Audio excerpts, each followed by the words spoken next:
জীবনদায়ী ওষুধের মূল্যবৃদ্ধির বিরুদ্ধে এবার পথে নামল তৃণমূল ছাত্র পরিষদ। দুর্গাপুর সরকারি মহাবিদ্যালয়ে ছাত্রছাত্রীরা মিছিলে পা মেলায়। সোমবার কলেজ ক্যাম্পাস থেকে শুরু হয়ে মিছিল যায় অমরাবতী মোড় হয়ে কলেজ চত্বরে এসেই আবার শেষ হয়। জেলা তৃণমূল কংগ্রেস সম্পাদক শুভজ্যোতি মজুমদার জানায়, যেভাবে ওষুধ সহ বিভিন্ন জিনিসের দাম বাড়ছে তাতে করে সমস্যায় সাধারণ মানুষ, আর সেই কারণেই এদিনের এই প্রতিবাদ মিছিল। যেভাবে আমাদের নিত্য প্রয়োজনীয় বিভিন্ন জিনিসের সেন্ট্রালে যে বিজেপি সরকার বসে আছে তাদের থাকাকালীন যেভাবে জিনিসের দাম ধীরে ধীরে বাড়ছে, এবং আমরা দেখেছি যে ওষুধ, যে জীবনদায়ী ওষুধ, ক্যান্সার থেকে শুরু করে প্যারাসিটামল থেকে শুরু করে গ্যাসের ওষুধ, এরকম প্রায় 700-র উপরে অনেক ওষুধ আছে যাদের দাম 1 লাফে অনেক গুণ বেশি বেড়ে গেছে, যে কারণে সাধারণ মানুষের জীবন কিছু আজকে মরণাপন্ন অবস্থায় পৌঁছেছে। আমরা তারই বিরুদ্ধে পুরো পশ্চিমবঙ্গ প্রত্যেকটি জনগণ, সাধারণ মানুষ এবং তৃণমূল কংগ্রেসের প্রতিবাদ করছে, এবং তার সাথে সাথে তৃণমূল ছাত্র পরিষদের প্রতিবাদ করছে।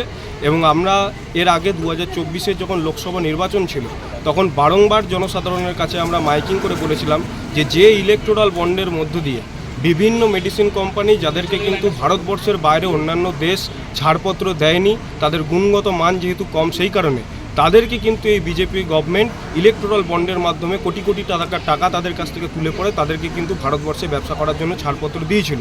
যার কারণের জন্যে যে সমস্ত মেডিসিন কোম্পানিগুলো মোদিকে এবং বিজেপিকে ফান্ডিং করেছিল, আজকে তারাই নিজেদের দাম বৃদ্ধি করে তারা নিজেদের যে ইন্টারেস্ট আছে এবং নিজেদের যে লাভ আছে সেটা কিন্তু পকেটে পুড়ছে, যার ফলে ভারতবর্ষ তথা পশ্চিমবঙ্গের মানুষ কিন্তু আজকে মরণাপন্ন অবস্থায় পৌঁছেছে।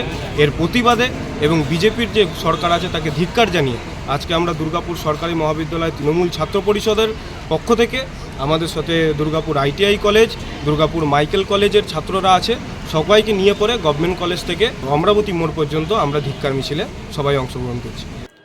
সনাতন গড়াই, 99 নিউজ বাংলা, দুর্গাপুর।